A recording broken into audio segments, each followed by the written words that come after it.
Assalamu alaikum, Dr. Nader. Wa alaikum salam. Alaikum salam. Okay, Yunus, are we set to start? Yes, our speaker is on live, and we can start now. Okay.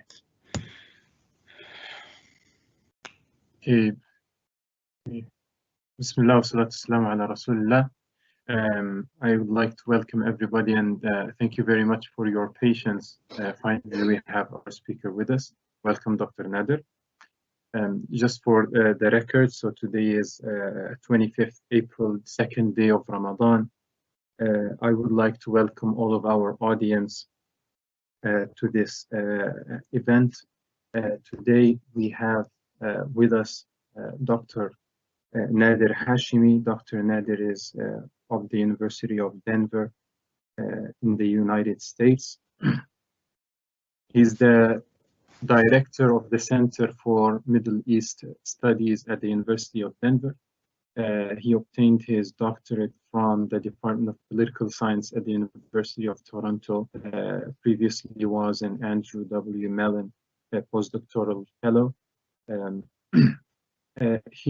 Dr. Hashemi is the author of multiple books and multiple publications, some of which are Secularism and Liberal Democracy Towards Democratic Theory for Muslim Societies, published by Oxford University Press. He has also co-edited The People for Reloaded, The Green Movement and the Struggle for Iran's Future. We would like to invite Dr. Hashemi today. He will be speaking to us about what the coronavirus teaches us about both democracy and authoritarianism. We've been running a little bit late, so maybe we'd start with Dr. Hashemi for about 45 minutes. We'll listen to his lecture, inshallah. Then I'll open it up for our participants for some questions or maybe brief comments, inshallah, after that. Without further ado, Dr. Hashemi, please. Okay, assalamu alaikum to everyone watching. My apologies for the late delay. Technology is wonderful when it works, but when it doesn't, it can be incredibly frustrating. Ramadan Mubarak to those people who are fasting. I want to especially single out for thanks Sami Al-Arian and his team at the Center for the Study of Islam and Global Affairs for putting together a wonderful list of speakers for this seminar series. I'm happy to be part of this seminar series. I hope I can make a contribution. The key question that I want to pose today and then answer is the following. Are authoritarian governments better equipped than democracies to handle the challenges of a pandemic? Are authoritarian governments better equipped than democracies to handle the many challenges that emerge from a global pandemic? I want to answer this question both theoretically and practically against the backdrop of our contemporary coronavirus pandemic. And then I want at the end to say a few words about what's happening in Muslim societies with respect to this pandemic and connect it to the broader theoretical contours of my argument. Let me begin by just stating the obvious and highlighting for the listeners the very unique moment that we are confronting at this time in history. 3 months ago, no one had heard of the coronavirus or of COVID-19. Now this virus has spread to almost every country in the world. It has crashed economies, broken healthcare systems, filled hospitals, empty public spaces. It has separated people from their families, from their friends, from their workplaces. It has disrupted modern society on a scale that most living people on this planet have never witnessed before. The coronavirus pandemic has changed our world, and I don't think our world will ever be the same again because of this crisis. Over the last 40 days, approximately 200,000 people have been killed, 50,000 in the United States alone, and the number of known infections is now approaching 3 million. Now, of course, when we cite these figures, we should also point out that the true number of infections and deaths are much higher for the obvious reason that there is a massive lack of testing.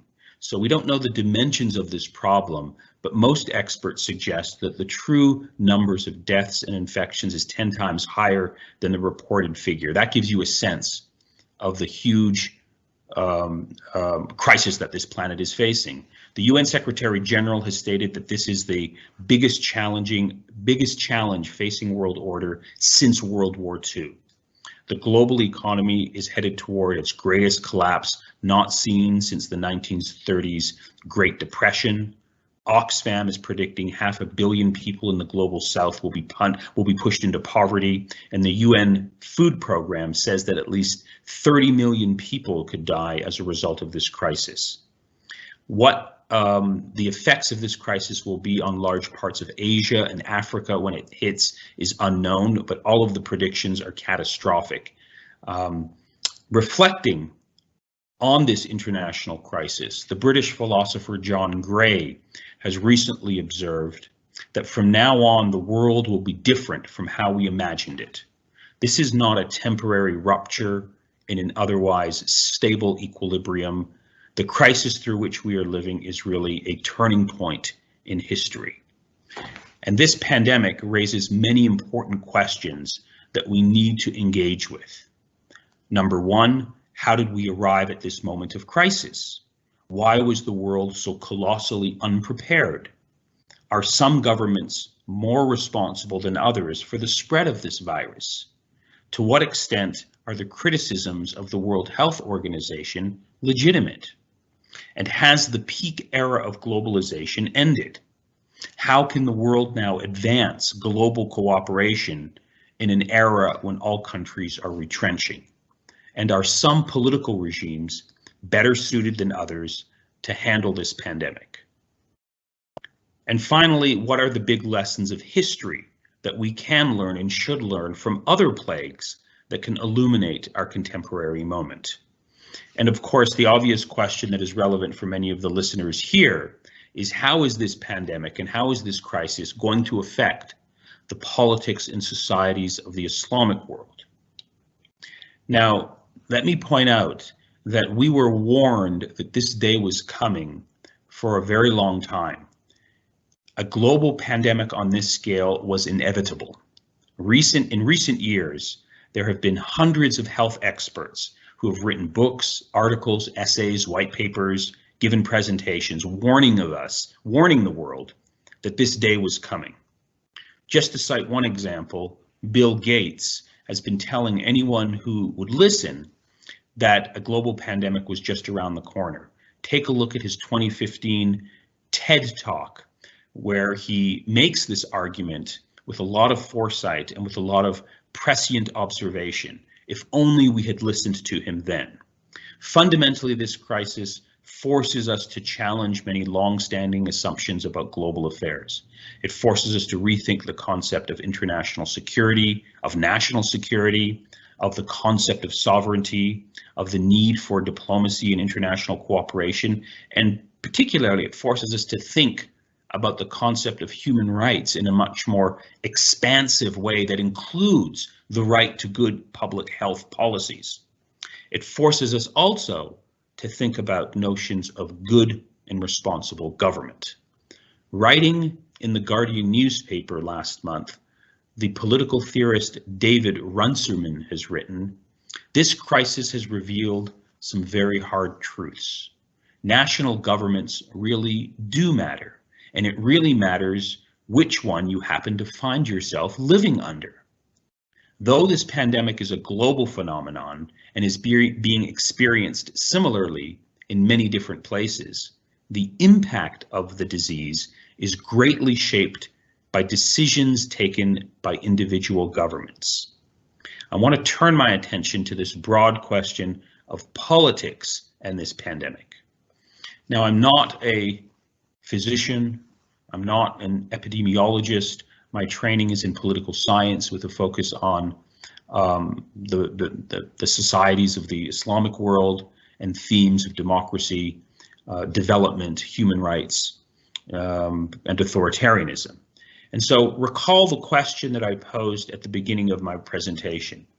Are authoritarian governments better equipped than democracies to meet the challenges of a pandemic? What does the record over the last 40 days roughly tell us? Or if you want to go back to the beginning of the year when the first reports of the pandemic started to emerge, taking the last 3 to 4 months, what can we say conclusively about political regime types and their responses to pandemics? Let me first quickly summarize an emerging narrative that has shaped the international discussion about this global pandemic. It's a narrative that talks about China's rising global leadership and America's declining global leadership. As Washington falters, Beijing is moving quickly and adeptly to take advantage of the opening created by US mistakes, filling the vacuum to position itself as a global leader in this pandemic response. China has provided material assistance to other countries. It has sought to organize other countries' response to this pandemic. And at a time when there is confusion and chaos in the United States, China seeks to demonstrate that it is now a global leader in terms of responding to crises of this dimension. Just to give you a quote from one prominent European Union policy advisor and a prominent person in the Italian foreign policy discussion, recently Natalie Tocci wrote, "To me, what is striking is the complete absence of the US from public debates. The US is basically off the map and China is very much on the map." Stephen Walt of Harvard University, professor of international relations, has argued that worldwide faith in US competence has been one of the pillars of its global standing, and now that understanding is crumbling. Far from making America great again, this epic policy failure will further tarnish the United States' reputation as a country that knows how to do things, Walt wrote recently in an op-ed piece in Foreign Policy magazine. America has not done badly, it has done exceptionally badly, said a prominent political scientist and advisor to the French government. America prepared for the wrong kind of war. It prepared for a new 9/11, but instead a virus came. And this raises a question: has America become the wrong kind of power with the wrong kind of priorities at the beginning of the 21st century? And so what we see taking place internationally is a Chinese leadership position. They've sent supplies, personal protection equipment, masks, test kits to countries around the world. They've sent advisors to help other countries struggling with the pandemic, both in Europe and to the United States. China has sent teams of experts to Cambodia, the Philippines, Myanmar, Pakistan, Malaysia, Indonesia to share their knowledge of what happened in China and to help fight this pandemic. China has also reached out to Latin America in terms of providing support.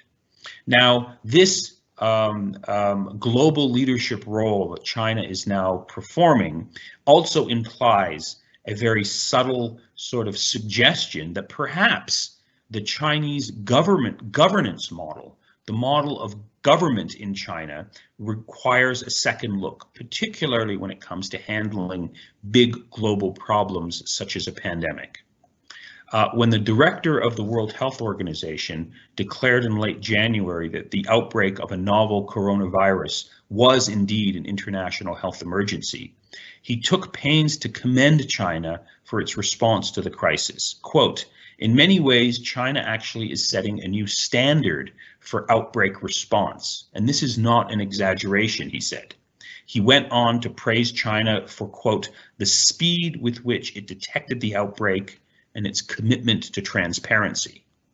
Now, revealingly, Donald Trump himself has also praised China in almost the exact same framing and with the exact same words.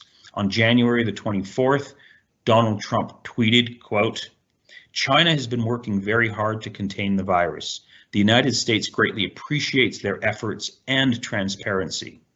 It will all work out well. In particular, on behalf of the American people, I want to thank President Xi." A month later, in February, Donald Trump echoed his praise for the leader of the Chinese Communist Party, again sending out a tweet, quote, "He is very strong, sharp, and powerfully focused on leading the counterattack on the coronavirus. Great discipline is taking place in China as President Xi strongly leads what will be a very successful operation." Now, as this new disease has grown into a global health crisis, Chinese officials have quarantined entire cities in a matter of days. They suspended travel, they've closed schools, businesses, and imposed strict travel restrictions on citizens, preventing them from leaving their homes as a strategy of fighting this pandemic. Local researchers in China sequenced and shared the virus's genome, allowing labs around the world to work on their own diagnostic tools. Authorities in China built 2 specialized hospitals in a matter of 10 days, and Chinese media broadcast these developments to the entire world. World Health Organization officials have continued over the last several months to praise China's response to this pandemic.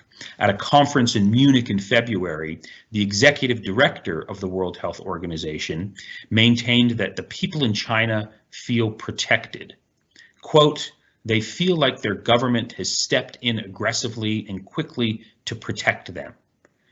And then he added, "That is the ultimate social contract between governments and peoples." Now, contrast this narrative, contrast this picture that I've painted with the situation in many Western liberal democracies in Europe and in the United States. During a public health crisis, governments in the United States and in other liberal democracies have been forced to act much more slowly.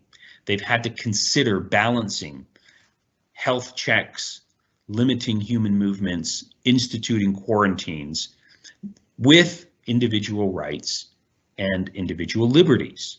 There is a deep legal tension and problem with having a state demanding its citizens to engage in a lockdown, to undergo a quarantine, with constitutional law that allows basic rights such as freedom of association and freedom of assembly.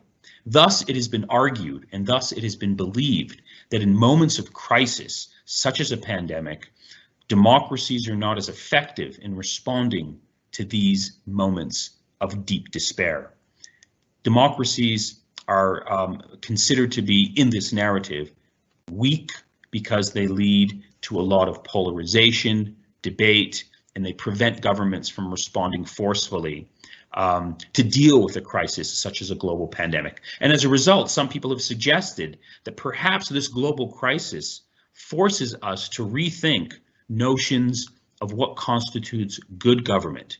Perhaps there's something to reconsider when we think about democracies. Perhaps the way that some East Asian countries have performed, in contrast to Western liberal democracies, forces us to rethink the concept of democracy and authoritarianism at this moment in time.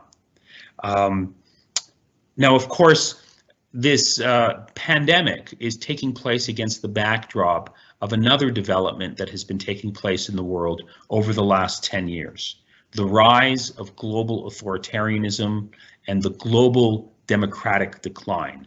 Unfortunately, this particular COVID-19 crisis is unfolding at a time when democracy, around the world is in deep distress.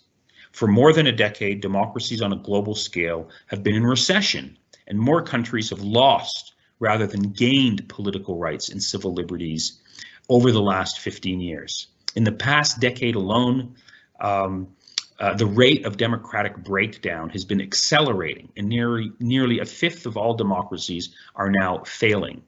As the advanced post-industrial democracies have become preoccupied with their own internal problems and divisions, as their prestige has waned, particularly that of the United States following the 2003 Iraq invasion and then the 2008 financial crisis, Russia and China have expanded their global reach.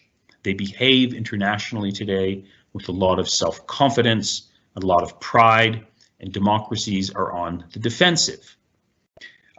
So this particular set of developments is very difficult to ignore, because if you compare what's happening today in many Western leading democracies with respect to the pandemic, you see a lot of death, you see a lot of confusion, you see a lot of chaos. Just look at the global numbers with respect to deaths and pandemics. The top countries at the top of the list are all Western liberal democracies.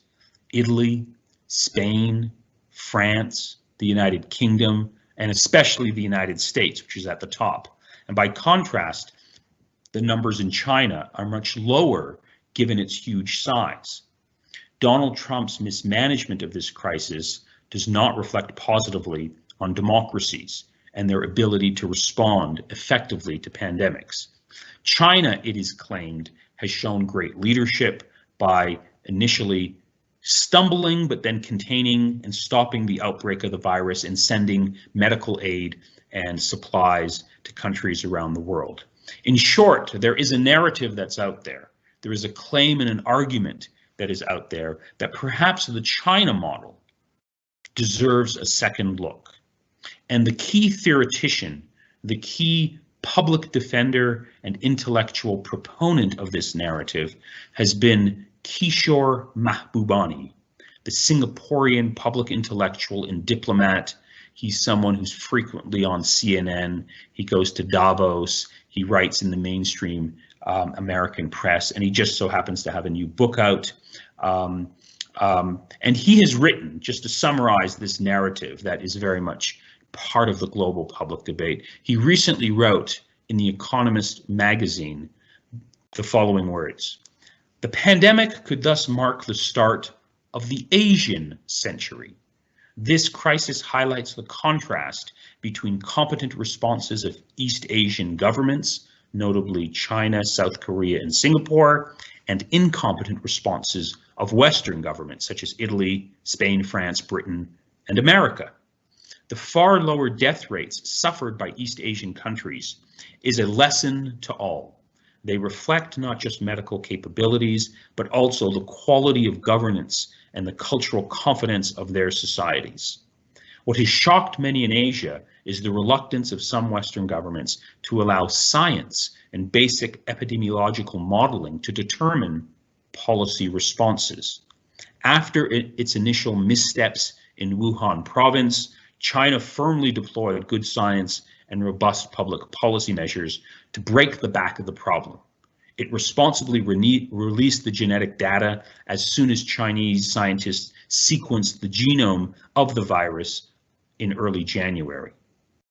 The result, this is the penultimate point that Mahbubani makes, the result is that the post-COVID-19 world will be one in which other countries look to East Asia as a role model, not only for how to handle a pandemic, but how to govern more generally.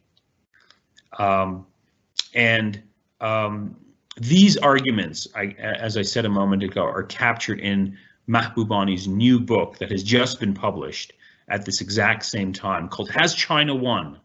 The Chinese Challenge to American Primacy. Many people in the United States scoff at and criticize this narrative by Kishore Mahbubani, but he argues that in the eyes of many people in Asia and many people in the developing world, China's global standing has actually gone up. Now let me respond to this broad narrative that I've constructed. I want to state very clearly that I strongly disagree with it. I think opponents of democracy and human rights around the world would want us to buy into this narrative. But I think it's deeply disingenuous, it's deeply problematic. And Muslims who have an ethical compass should be very wary about buying into this argument. Let me explain why. Now, I want to introduce to the audience the concept of social trust and briefly talk about why the concept of social trust actually matters.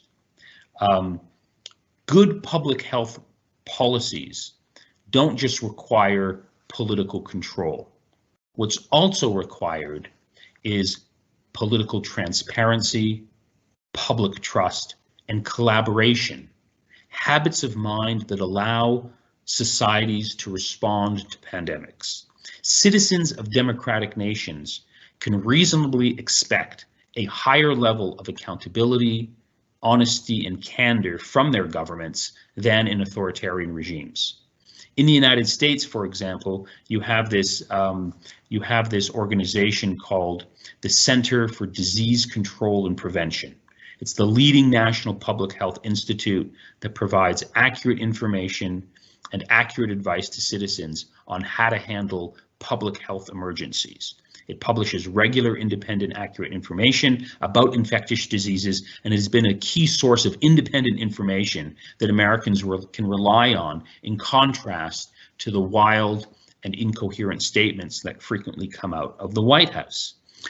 This is a form of trust. This institution, known as the CDC, builds societal trust during times of pandemics. In contrast, take a look at China.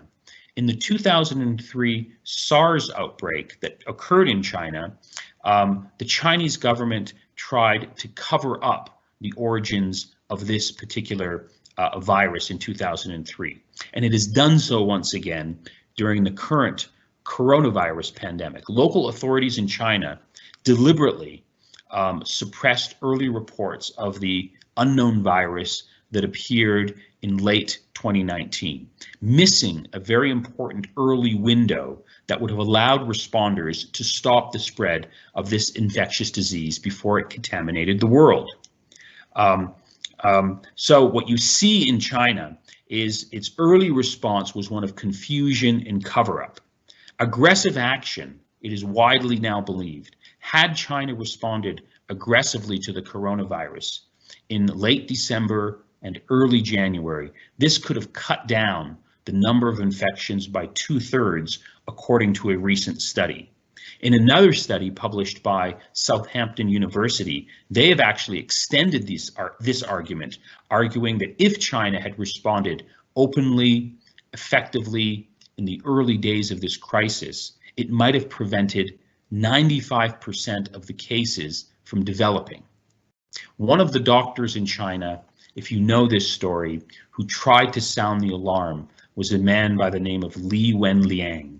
He tried to warn his friends on social media that something catastrophic was happening, but he was arrested, he was silenced, he was forced to apologize for creating social confusion. And he, I think, stands as one of the great heroes of this particular story. But this is precisely the point that I want to highlight in this conversation about authoritarian regimes versus democracies and how they handle pandemics. China's cover-up of this virus did not result as simply a function of something that went wrong in the communications between Wuhan and Beijing.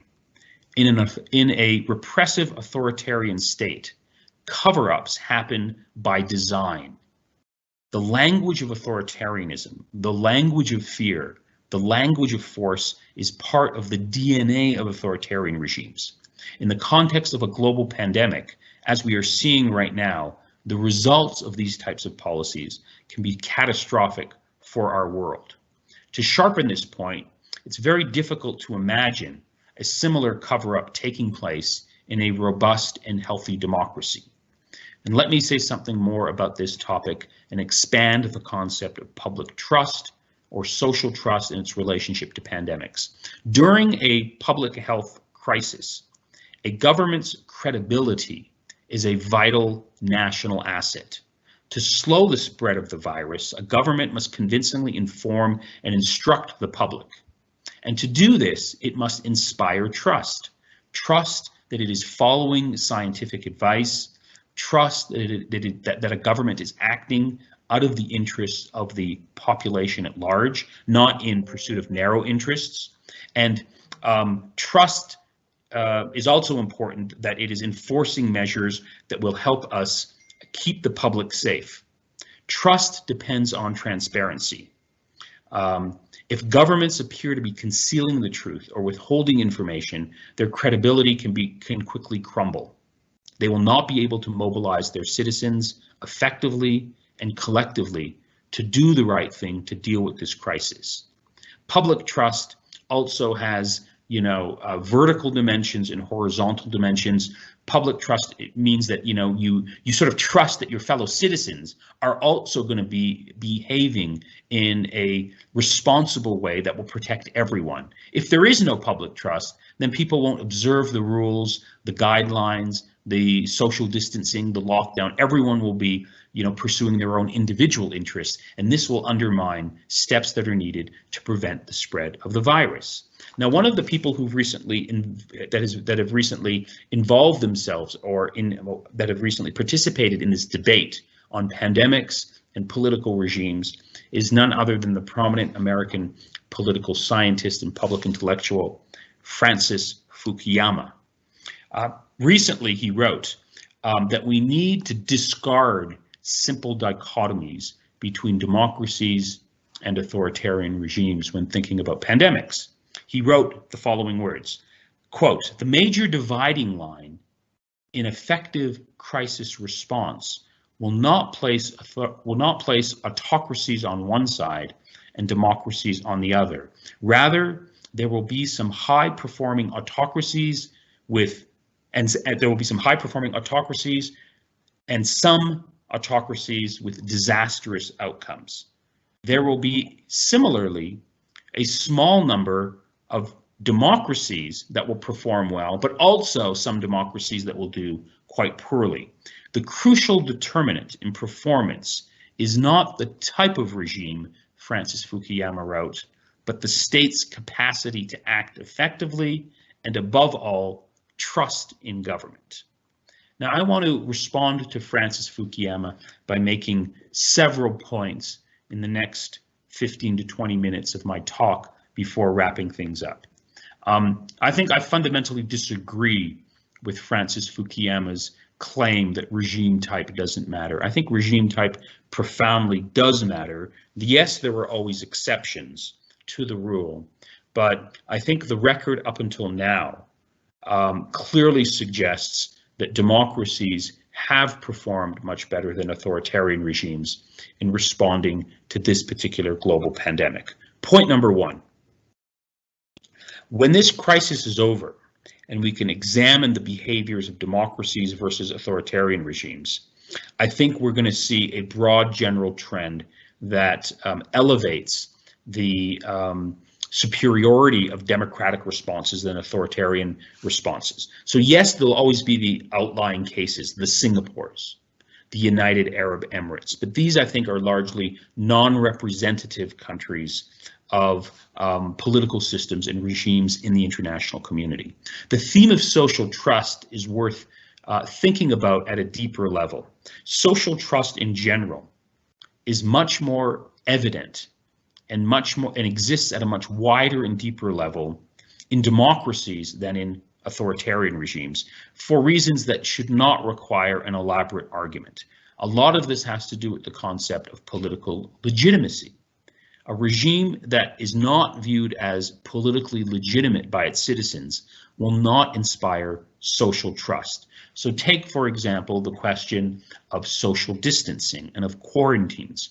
Why would citizens in a regime that is viewed as authoritarian, or a regime that has a legitimacy problem. Why would citizens follow the guidelines of a corrupt set of political leaders when it is widely viewed that those political leaders do not have the public interest in mind? They have the interest of a very narrow group of actors in mind. So, for example, just to highlight this argument, I'm living in the state of Colorado. It's generally been observed from my vantage point over the last month and a half that people in Colorado have largely followed the guidelines of the governor of this state and of the mayor of this state. People have stayed in their homes, they're wearing masks, they're participating in social distancing as a way of trying to deal with this crisis. That's because for all of the failures and weaknesses of the United States, at least in many of the states that have been doing a good job, there is a lot of social trust. Citizens do believe that the governors and the mayors are trying to provide guidelines that will help us navigate this particular crisis. Francis Fukuyama's skepticism, if you read his argument about democracies in general, are very much rooted in the policies of Donald Trump. And he believes that Donald Trump's performance here is somehow reflective of how democracies on a global scale have been performing. I think that's a analytically distorting claim. So yes, the United States today, at the national level in particular, is clearly a flawed and deeply declining democracy. But broad generalizations that flow from the case of Donald Trump in the United States, I think, do not help us. What about South Korea? What about Taiwan?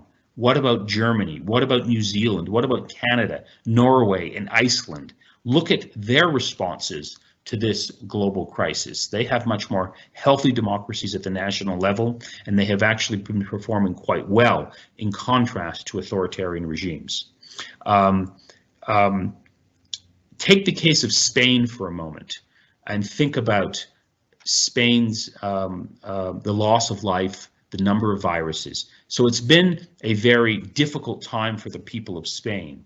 But one of the good things about democracies is that there is regular elections, and the government in Spain is going to have to face the wrath of its citizens the next time people go to the ballot box and ask the obvious questions of Spanish leaders. Why weren't you prepared for this pandemic? Why did you respond so slowly? Why wasn't there sufficient health facilities prepared to deal with this pandemic? In other words, even when a government deals with a crisis and performs very poorly, that government will then be subjected to an accountable electoral process that will force a new government to come to power that will be very unlikely for that new government to make the same mistakes as the previous government. This, of course, happens in democratic systems. It doesn't happen in authoritarian regimes. In authoritarian regimes, there is no hope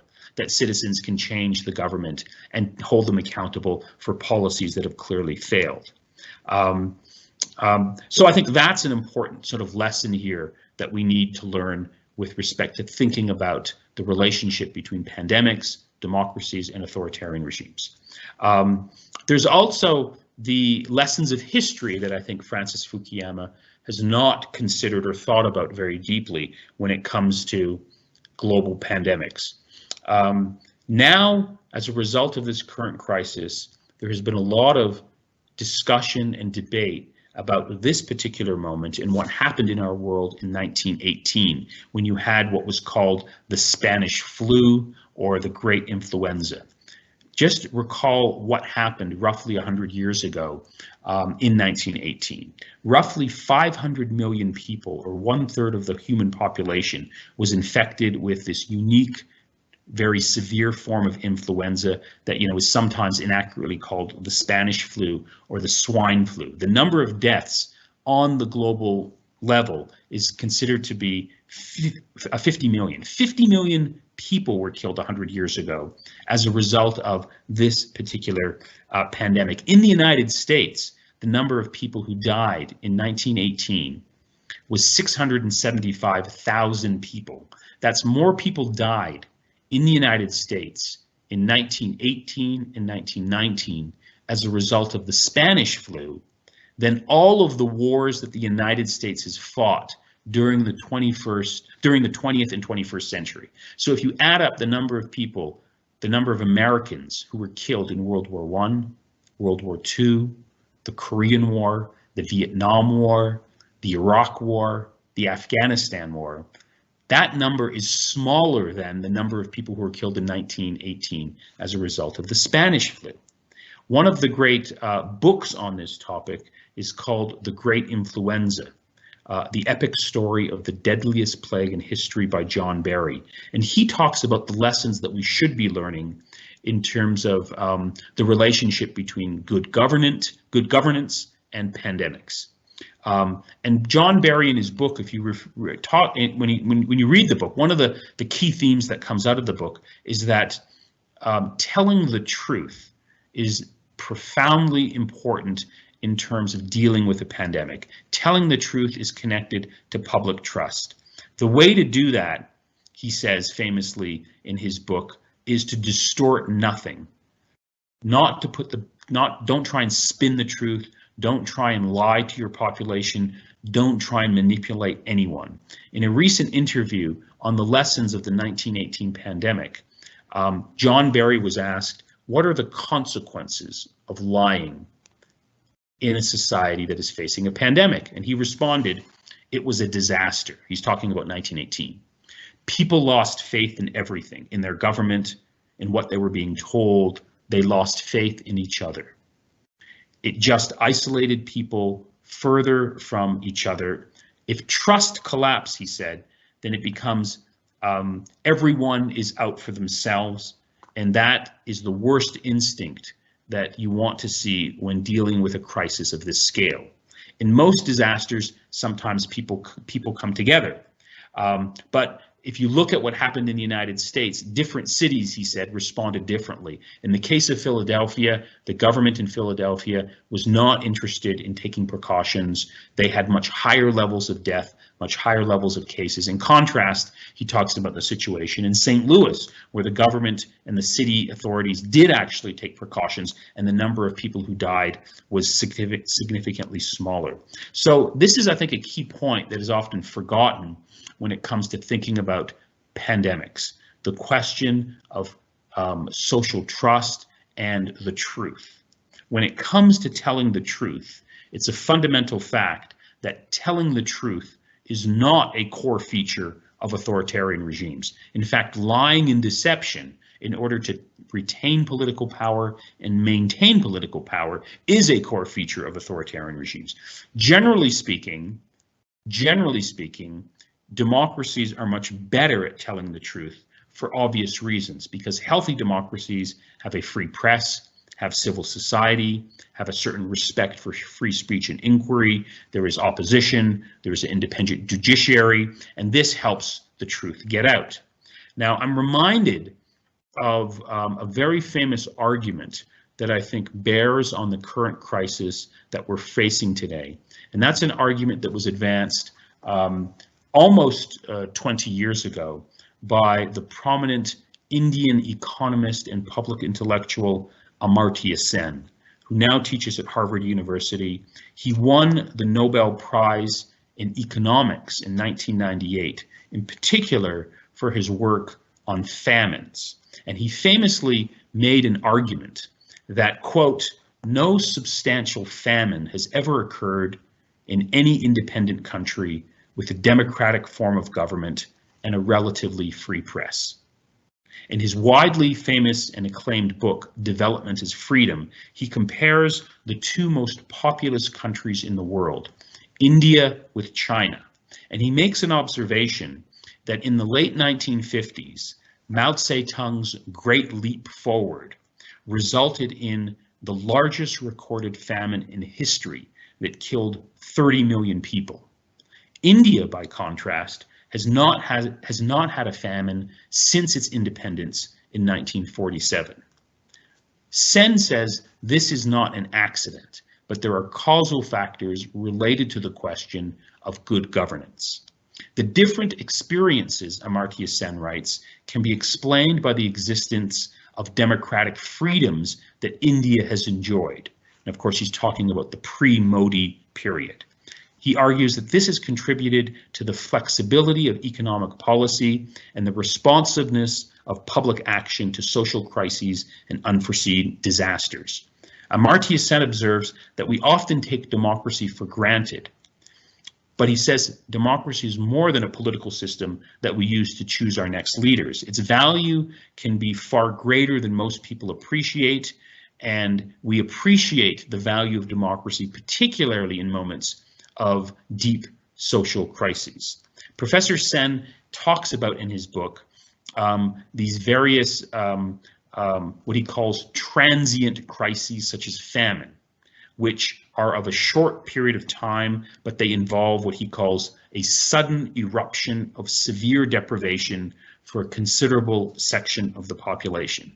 The focus here is on those sudden cataclysmic events, like a famine. He doesn't really deal with the questions of endemic poverty or underlying hunger. Those are different sort of questions that he doesn't deal with. He analytically focuses on the impact that democracy has on responsible government decisions. He looks at the impact of democracy and political freedoms on the lives and the capabilities of citizens, and his scholarship examines at a very deep level the connection between political and civil rights and the prevention of major disasters such as famines. And he writes famously in his book, "Political and civil rights give people the opportunity to draw attention to general needs and to demand appropriate public action. Governmental response to acute suffering of people often depends on the pressure that is put on the government, and this is where the exercise of political rights, voting, criticizing, protesting, and so on, can make a real difference." In a passage from his book that speaks directly to our contemporary coronavirus pandemic, Amartya Sen discusses the theme of access to information and telling the truth. He writes, quote, "A free press and the practice of democracy contribute greatly to bringing out information that can have an enormous impact on policies for famine prevention. For example, information about the early effects of droughts and floods and about the nature and impact of unemployment. The most elementary source of basic information from distant areas about a threatening famine are enterprising news media, especially when there are incentives provided by a democratic system for bringing out facts that may be embarrassing to the government, facts that an authoritarian government would tend to censor out. Indeed," he says, "I would argue that a free press and an active political opposition constitute the best early warning system a country threatened by famines can have." Now replace the word famine here with pandemic, and Amartya Sen's argument applies perfectly to China and our contemporary coronavirus crisis. And in fact, just last week, the respected human rights organization Reporters Without Borders stated that if there had been a free press in China, and if these whistleblowers hadn't been silenced, then we could have prevented this crisis from turning into a global pandemic. They went on to say, this is Reporters Without Borders, that sometimes we talk about press freedom in a theoretical way, but this shows the impact of a free press can sometimes be very important to preventing a global public health crisis. China's cover-up of this story has had catastrophic effects and has been quite deadly for the entire world. If only there had been a serious internal civil society opposition that could have reported on this crisis, perhaps we wouldn't be dealing with the severity and the dimensions of this global health crisis as we are facing it right now. So finally, let me sort of just wrap up by just stating the obvious point. When you think about pandemics and you think about regime types, there's no way of ignoring the fundamental fact that we are in this crisis. We are facing millions of people who've been infected.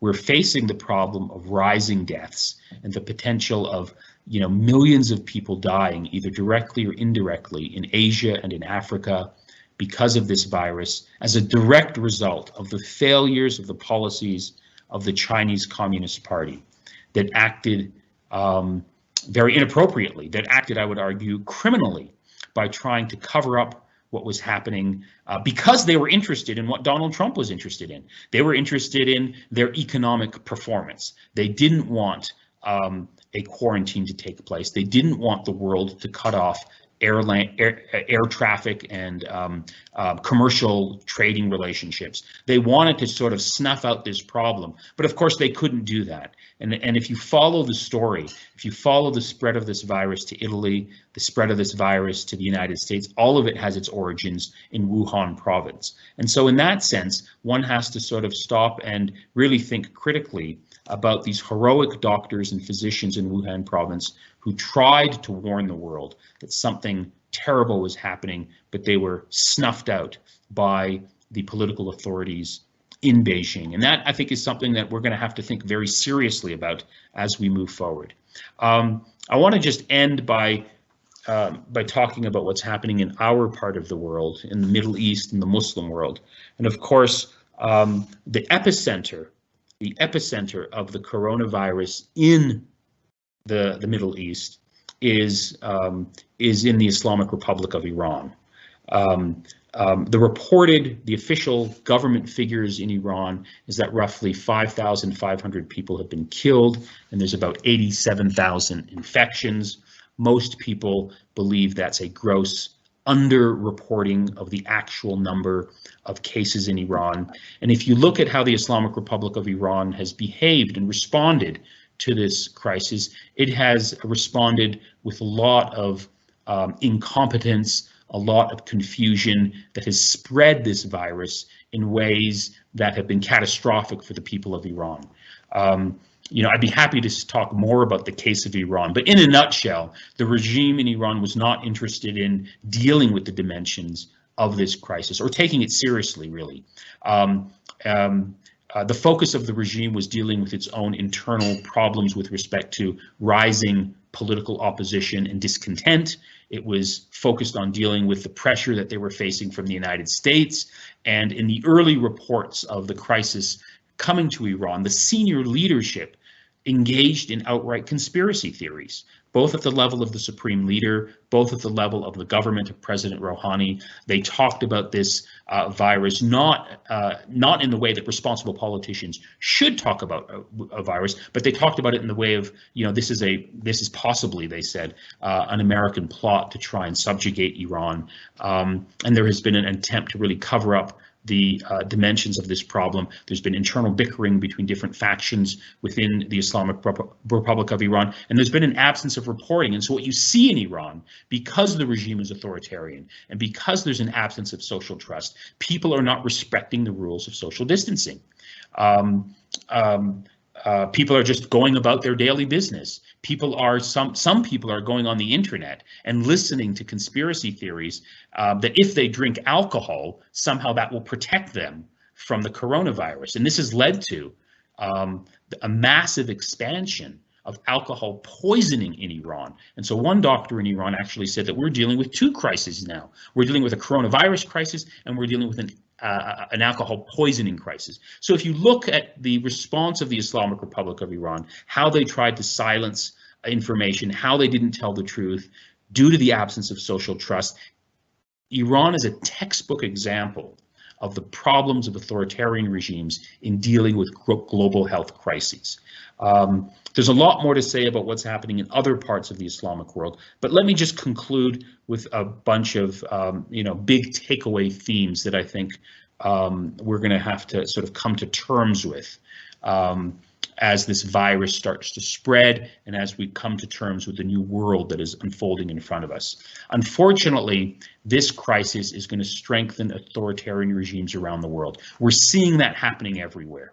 We're seeing it happening in the United States, where Donald Trump is an authoritarian leader, where he's threatening to sort of shut down Congress, where he's, trying to consolidate more power. But generally speaking, we're going to see authoritarian regimes and authoritarian leaders invoke a national emergency to consolidate power and to silence opposition. This is a trend that is going to be, I think, very catastrophic for societies everywhere. It's what's called the growth and the expansion of a Leviathan state that is going to emerge while people are scared and they want their governments to take forceful action.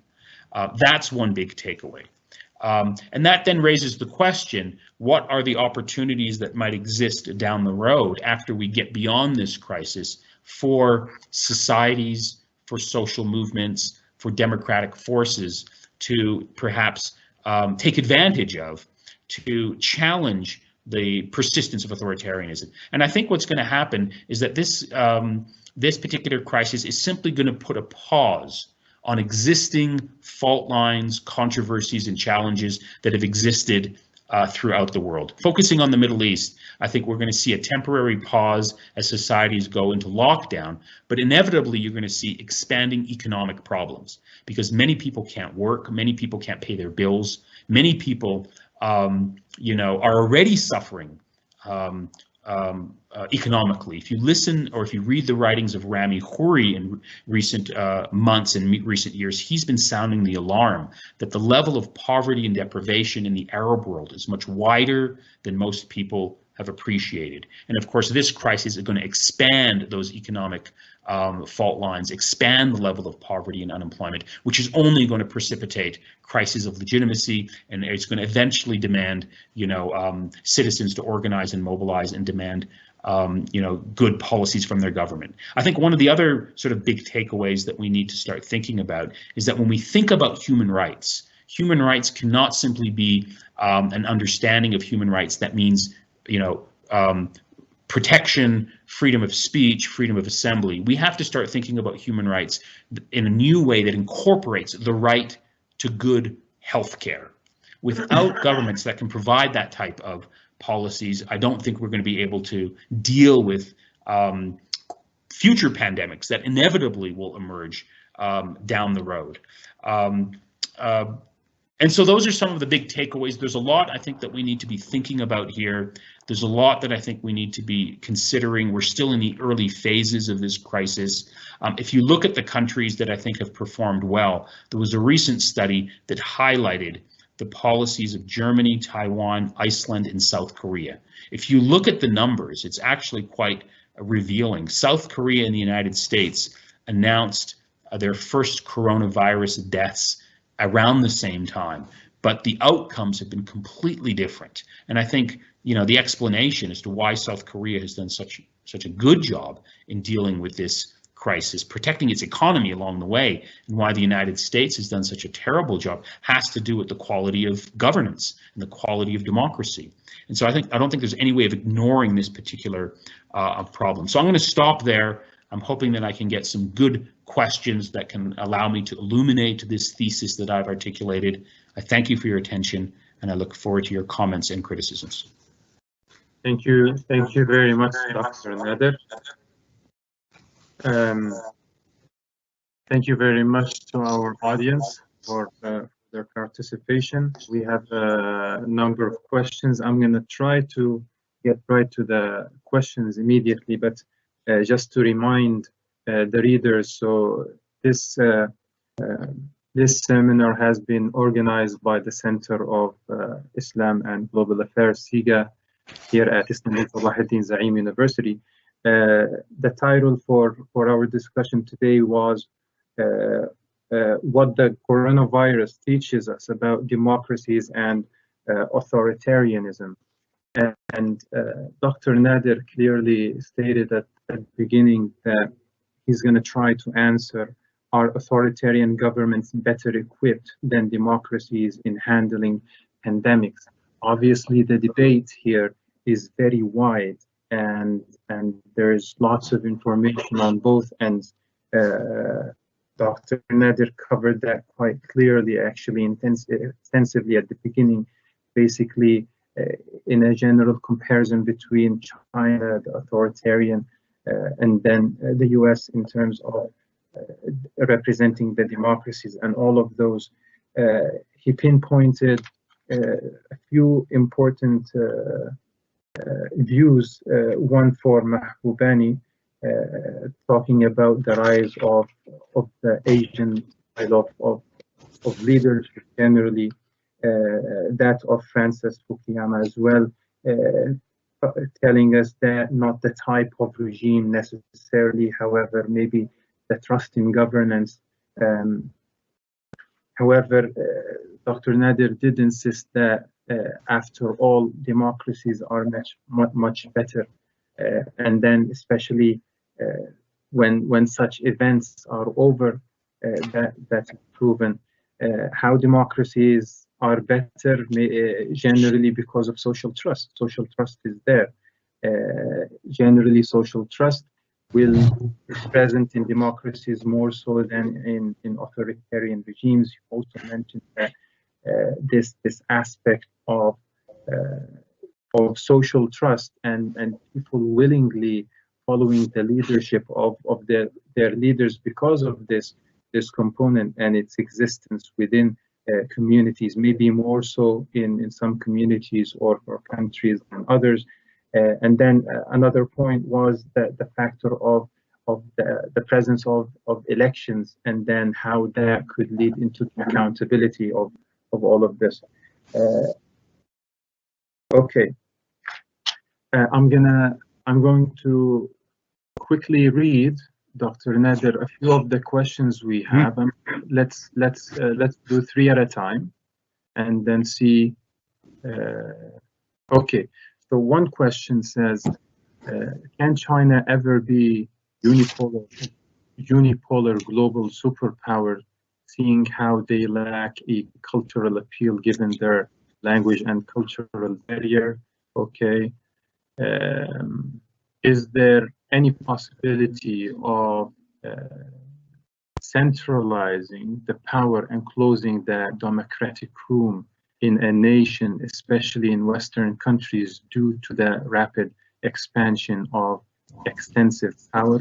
Okay, I'm going to give one more question. Okay, another dimension of success which has been mentioned is that of female leadership instead of the dichotomy between authoritarian regimes and democracies. Could you share your thoughts on that? Let's do those, and then if we have more time, we'll take another round. Yeah. The last question with respect to female leadership and the coronavirus crisis is a very important question. If you look at the countries that have been performing quite well in this pandemic, the ones that I mentioned, Taiwan, Iceland, New Zealand, Germany, South Korea, the majority of those countries are actually led by women. That raises the question, is there something unique about the leadership of women that helps them govern more effectively in terms of pandemics and in terms of global health crisis? I think there actually is. I think women, generally speaking, not exclusively, tend to be better at providing leadership that involves global cooperation. That when it comes to thinking collectively, responsibly, thinking about not your own narrow political interest and your own ego and reputation, but thinking about what society as a whole or the world as a whole requires. That comes from, I think, certain features of female governance that overlaps with, good governance. And I think it's not a coincidence also. I don't think you can separate women leadership from the question of democracy. I think women in these countries have been able to rise up the political ladder precisely because there has been a system of democracy, debates on equality, particularly gender equality, that have allowed women to take on leadership roles that they couldn't dream about 2 generations earlier. So the rise of women in politics and the rise of female leadership is also deeply connected to the question of a functioning and healthy democracy, where women and men are treated equally, and they can then, they can demonstrate their political leadership skills when given the opportunity to do so. So yes, this is an interesting sort of feature of this moment, that the countries that are performing well tend to be democracies, and they tend to overwhelmingly be led by women, and I think that reflects positively both on democracies and on women leadership as well. So it's an important, I think, development that requires much more study, but I think it's a healthy development, particularly for those of us Muslims who strongly believe in gender equality. The first question with respect to China and global leadership, and can China be a unipolar leader around the world given its unique cultural disposition and orientation? That's an interesting question. I think people like Kishore Mahbubani and people who look to China, they don't have a problem with Chinese cultural practices. What they like in China is its high economic growth potential. They say that, look, China has been able to make huge progress over the last several decades. It's been able to mobilize its society and provide higher standards of living.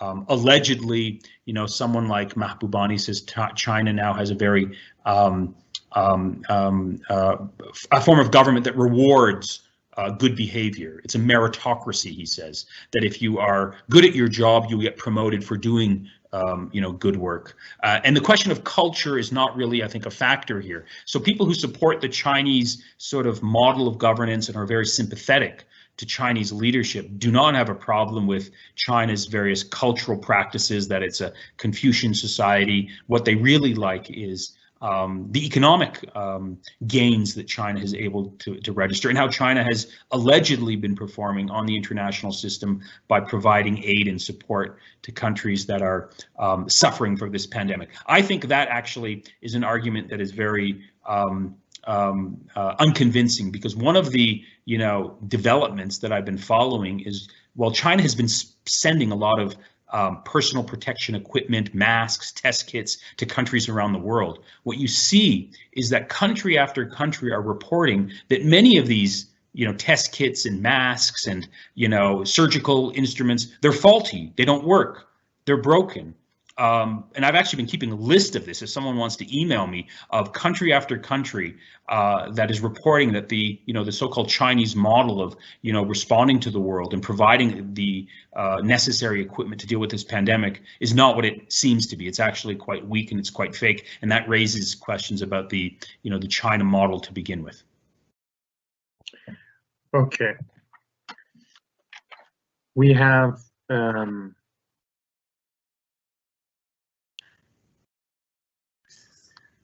a question about Africa. So where is Africa in this discussion? Will we see more influential roles for China in Africa? And what about poor countries in general and their poor healthcare? Should we wait for miracles? So this is one question. Let me answer that. Let me answer that question before you go on to the next one, because it's an important question. And much of the global discussion now on this pandemic has been on the West. Mostly the West, what's happening in Europe, what's happening in the United States. In part, that's understandable because the United States has the largest number of cases and it's a major global power. We haven't, I think, spent enough time looking at what's happening in Africa. The situation in Africa, according to a recent study by the Imperial College in London, they predicted that when this virus sort of hits Africa, it has the potential of killing up to 1.2 million people, perhaps more. And the reason for that is because, Africa does not have good public health. I mean, these are developing societies. But I think the bigger concern here is less the consequences and the destruction that this virus will inflict on African societies, and more the second order consequences that will flow from this virus. And I mean this in the following sense. If you look at the countries that have been devastated by this coronavirus, it's usually hitting elderly populations. And those elderly populations tend to be disproportionately in Europe and the United States. In Africa, the percentage of the population that is elderly is actually very small. So the impact of the virus is going to be much less on those vulnerable populations. Young people tend to be generally much more immune, as we know, unless you have an underlying condition which makes you more vulnerable. So the argument here with respect to the impact on Africa is not going to be massive death directly because people get the virus and they die, but it's going to be on the second order effects that flow from this virus. People are not going to be able to go to their jobs anymore because of lockdown. Many people live paycheck to paycheck. There's going to be an increase in unemployment. There's going to be an increase in hunger. There's going to be an increase in malnutrition. And those are the ways that people are going to suffer in Africa disproportionately. So because of the global collapse of the economy, because of, for example, the question of remittances, a lot of people in Asia and in Africa, they work in different parts of the world, they get money and they send it back home. With the collapse of the global economy, with the shutdown of borders, people are not going to be able to engage in that type of economic activity. So the big concern with Africa is, yes, Africa will be devastated, but it'll be devastated for those reasons. I mean, just to cite the obvious sort of argument that also applies to Asia and is often forgotten, the concept of social distancing is a privilege. It's not an option for many poor people. The idea that you can somehow live in your own isolated, home for several months and not worry about, basic food and necessities, that's a luxury that many people in Africa and Asia don't have. There's also the related question of simply access to clean water. There's according to the World Health Organization, 3 billion people around the world, roughly half the planet, do not have access to regular drinking water or water that can wash their hands on a regular basis. We know one way you prevent the spread of the virus is constant hand washing. Well, what do you do when you're living in a rural developing society where access to water on a regular basis is not an option? So that's going to lead to the spread of the virus. It's going to lead to the second and third order effects. So I think that's how Africa is going to be affected, and we still haven't seen those effects. The big concern now is that Africa is going to be hit in this second wave of the virus that is going to inevitably come later in this year. Okay, back to the Western governments. Question: is the problem the Western government in reacting into this pandemic really lies on the inefficiencies of democracies or the incompetent bench of the government? Second question, when talking about China versus democracies, you sounded optimistic about how people would react to government incompetence in a democracy. Now you seem to acknowledge there is going to be a tendency toward increasing authoritarianism in the democracy. Now the question, what can help better distinguish a bad democracy from a country with higher quality of democracy, like your example of South Korea? Just third question related, how would you analyze the freedom of expression? People in democracies are protesting against the lockdown, specifically the business communities, but we have not seen such activities in authoritarian regimes, neither in Middle Eastern nor East Asia. Okay, so those questions are all sort of related. With respect to the last question, yes, there's been protests here in the United States over the lockdown, but I think it's important that we don't exaggerate the size of those protests. Those are sort of, I think non-representative. The protests in the United States, for example, that we've seen, those are, extreme supporters of Donald Trump who have been consuming Fox News and have taken to the streets protesting this virus. Most Americans, I think, have been respecting the social distancing guidelines and have been, trying to sort of deal with this crisis in a responsible way. But the other two questions actually do raise an important question about, democracies and its relationship to pandemics. I think we have to make distinctions between different democracies. And we also have to make distinctions between authoritarian regimes too. I mean, they're not all the same.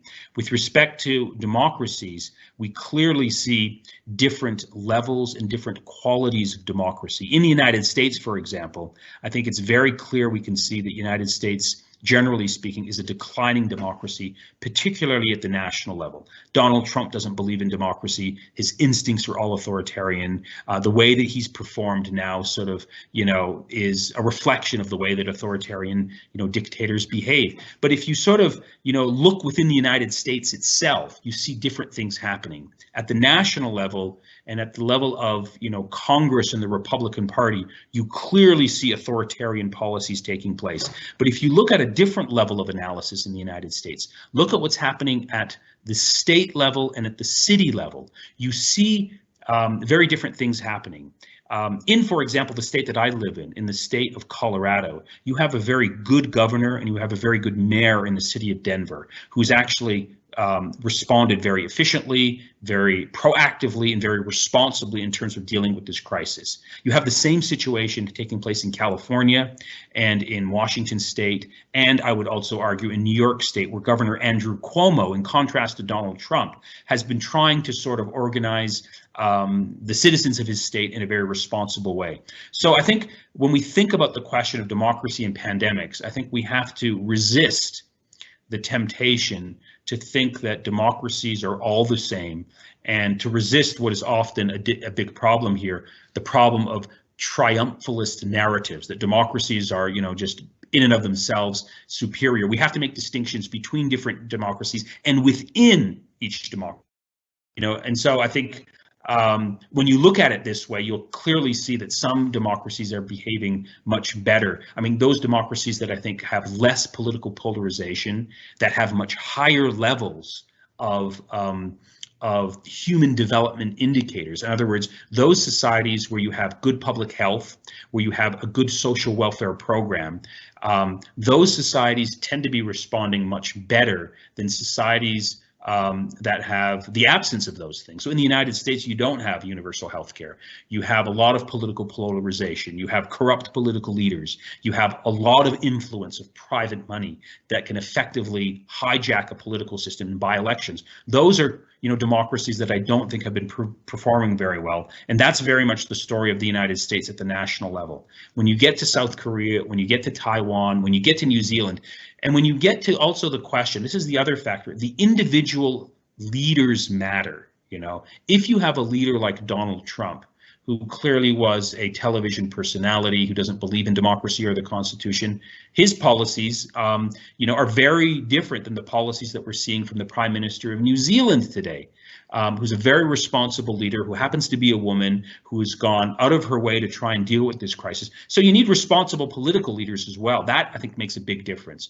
So I appreciate these questions. I think they require us to go beyond general superficial sort of statements about democracies versus authoritarian regimes and look internally at the quality of the democracies, at the level of, the level of inequality. I think that's absolutely important. I didn't get a chance to talk about that, but the more there is social inequality in society, the more that creates fissures, ruptures, the more that undermines social trust.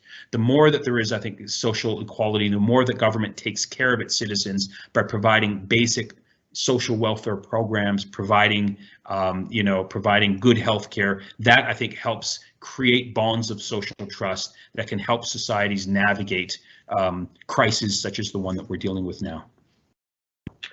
Okay, we'll take another round of questions. Here we have a question.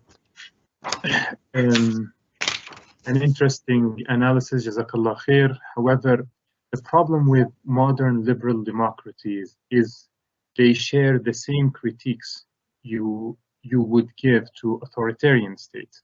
In the UK, we are witnessing a colossal failure, cover-ups, a lack of trust, and realization by many that elections rarely change matters. Lying and deception is at epidemic proportions. Liberal idealism remain blind to these failings.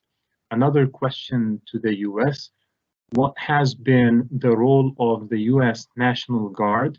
Do you know of any nations where there is risk of military takeover of government due to incompetence of government response and military better equipped to respond and assist the public? And one third question, all the way back to South Korea. What do you think about South Korea's approach on flattening the curve, though the gap to the GPS, through the GPS tracking, basically government surveillance?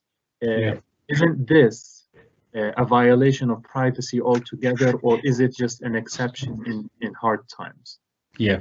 Let me take the last question first.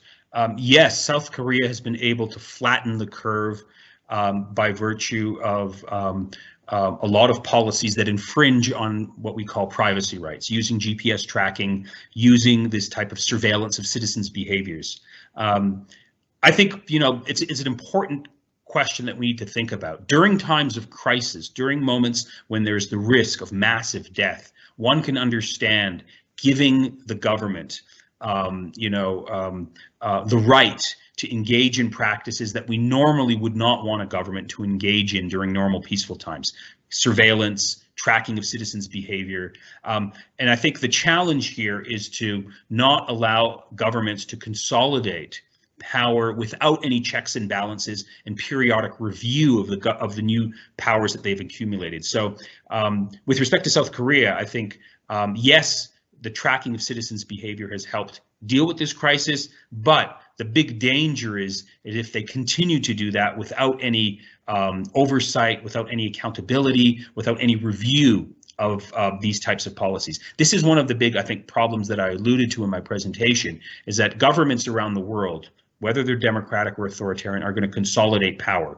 They're going to use the claim that we're facing a big crisis. We need to have greater surveillance, but that can then lead to more abuse, more injustice, more sort of human rights violations. With respect to the case of Muslims living in the West, this type of problem is actually quite serious, because there's an attempt to sort of monitor mosques and Muslim societies in ways that undermine their civil rights and their human rights. So this is something that you have to be very careful of. So I think South Korea has been doing a good job up until now, but one has to be wary about the dangers of government taking too much power and then not giving it back. And this then speaks to the question of the nature of political regimes. Authoritarian governments are very good at taking power. They're not very good at sort of sharing it or giving it back. And this then speaks to the fundamental thesis that I was advancing. Authoritarian governments are going to use this moment to deal with their fundamental underlying problems of political legitimacy by using a national emergency to arrest people, to silence opposition, to perpetuate their political power in the name of this national emergency. And of course, the problem with authoritarian regimes is that they're not subject to the ballot box. They're not subject to accountability. And so the danger here is that authoritarian regimes are going to become more authoritarian and make life much more difficult for their citizens. With respect to the second question, there is no talk now of the National Guard or the American armed forces staging a military coup d'etat. I don't think that's a realistic possibility, but there is something that I think is very much likely that we will be witnessing in the United States in the next few months. And I encourage people to watch for this development, because the United States today is a declining democracy, is a crumbling democracy, because there's a lot of political polarization. I predict that when it comes to November, either Donald Trump will try to delay the election or prevent people from voting in the election through a mail-in ballot. He's already stated that he doesn't believe that people should be able to to mail their vote in. You have to go to the ballot box. But what happens in November if there's a second wave and people can't go outside? There is a very serious concern right now that this election in November won't happen. There's also the big concern is that's related to this point. What happens if Donald Trump actually loses the election? I don't see Donald Trump going to the inauguration ceremony at the White House in January and peacefully handing over power to Joe Biden. What Donald Trump is going to do is he's going to claim the election was unfair, he's going to claim the election was stolen, and he's going to try and mobilize his supporters to come out into the streets and take the country back. And so there is a very serious risk in the United States of civil war breaking out over the next several months. And we're seeing it right now today with these protests by Trump supporters saying that they don't want to observe social distancing. What's actually quite catastrophic here is, despite Donald Trump's monumental mismanagement of this crisis, his poll numbers are still very high. He's still in the mid 40s, to high 40s. He hasn't suffered a major blow to his reputation as a result of not just his mismanagement of this crisis, but everything that he's done over the last 3 years. So that, highlights the fact that this is a country that I'm living in that is very politically polarized. There's a lot of people who don't trust their ideological adversaries. And when it comes to the next national election, this country could be facing a very serious crisis that could result in some sort of conflict, could result in some sort of civil clash. A lot of Trump supporters have guns. That could require the National Guard or the military to actually step in. So there's a lot to be concerned about for the United States in terms of the future of its democracy that could involve some sort of military action. Okay, thank you very much, Dr. Nader. With this, I'd like to conclude our seminar for today. I would like to thank Dr. Nader Hashemi from the University of Denver, US, for his insight and detailed analysis, informing us about what the coronavirus teaches us about democracy and authoritarianism. And so thank you very much, Dr. Nader. And before we leave, I would like to remind our participants for tomorrow's seminar. It will be with Dr. Dalia Fahmy. She will talk about COVID-19, the rise of the alt-right, and the continued mainstreaming of Islamophobia.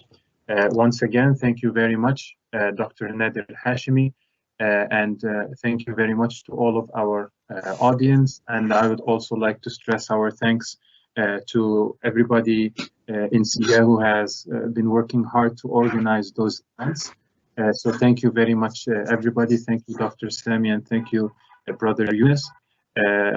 With this, I would like to conclude. Thank you very much, and we'll see you tomorrow, inshallah. Assalamu alaikum. Wa alaikum salam. Thank you. Thank you.